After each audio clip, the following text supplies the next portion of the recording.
की है वही तस्वीर कुरुक्षेत्र की और वही तस्वीर यहाँ पर गढ़मुक्तेश्वर की। आप देखिए यहाँ घाट के ऊपर किस तरह से महिलाएं भजन कीर्तन कर रही हैं। यहाँ हाथों में मंजीरे लेकर के ये महिलाएं भगवत भजन इस वक्त कर रही हैं। और जैसा इसके पहले भी मैंने आपको बताया था कि सनातन संस्कृति यही है कि ऐसे वक्त में जब मंदिरों के कपाट बंद है तब मंदिरों के बाहर भी जो सनातनी है वो बैठ करके भगवत भजन कर रहे हैं और अपने आराध्य को याद कर रहे हैं। दरवाज़ा खुला हो या दरवाज़ा बंद हो, प्रभु को हर वक्त याद करना है। जब तक आँख खुली है तब तक स्मरण करना है।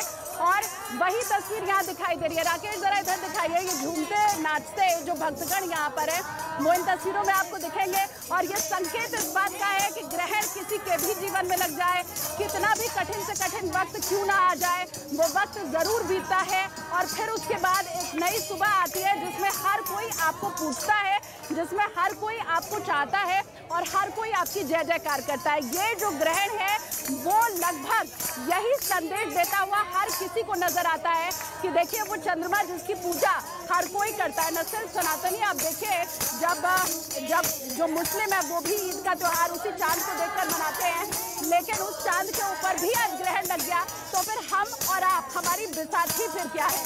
लेकिन वो जो चंद्र ग्रहण है थोड़े वक्त के कष्ट के बाद उसके भी दुख दूर होते हैं, उसका भी अच्छा दिन आता है और लोग उसी तरह से पूजते भी हैं। जब चंद्र ग्रहण लगता है तब आप देखिए मंदिरों के कपाट ही बंद नहीं होते हैं, लोग घरों को भी बंद कर देते हैं, खिड़कियां बंद कर देते हैं। घर में जो मंदिर है उसे ढाक दिया जाता है, पर्दे तक लगा देने के लिए कहा गया है। मतलब बुरे वक्त में आपको भले कोई ना पूछे, लेकिन समय की ये गुणवत्ता है कि एक न एक वक्त में जैसे अच्छा समय आता है बुरा भी बीतता है और फिर उसके बाद ऐसे ही चारों ओर हंसी खुशी दिखाई देती है, जो इस वक्त आपको यहाँ पर गढ़मुक्तेश्वर में दिखाई दे रही है। घाट के जरा ऊपर इस वक्त मैं उठ करके आई हूँ और आप देखिए बड़ी तादाद में यहाँ पर महिलाएं बैठी हुई हैं जो लगातार भजन गा रही हैं, मंदिर खुलने का इंतजार कर रही हैं। ये भी आपको बताऊं कि महिलाएं पहले नीचे घाट पर जाकर स्नान कर चुकी हैं, तो स्नान का पुण्य लाभ ये कमा चुकी हैं। अब जैसा मैंने आपको बताया कि ये सनातन संस्कृति है कि पहले गंगा स्नान करो फिर जल भर कर लेकर आओ, और ख़ास करके जो शिवालय अमूमन हर गंगा घाट के पास आपको मिल जाएंगे, वहाँ उस जल को चढ़ाकर जो बचा कुचा पुण्य लाभ है वो कमा लो। तो ये लगभग उसी का इंतजार है कि कब पट खुलेंगे और फिर उसके बाद कब हम मंदिरों में प्रवेश कर पाएंगे, अपने आराध्य के दर्शन कर पाएंगे, उनका आशीर्वाद ले पाएंगे और फिर घरों की ओर जा पाएंगे। कई लोग यहाँ पर मुझे ऐसे मिले जो रात से बैठे हुए थे, रात से इंतजार में थे कि यहाँ बाणगंगा में वो डुबकी लगाएंगे और फिर उसके बाद आज एक साथ कार्तिक पूर्णिमा, उसके साथ ही साथ चंद्र ग्रहण का यहाँ का जो महात्म्य है उसका, और मंदिरों में दर्शन करके वो पुण्य लाभ कमा पाएंगे। गढ़मुक्तेश्वर ये वो जगह है जो तमाम गणों को मुक्ति देती है। गण मतलब मेरे और आपके जैसे सामान्य मनुष्य, साधारण मनुष्य, उन्हें गण कहा जाता है। गण को मुक्ति देने वाले ईश्वर यहाँ पर विराजमान है।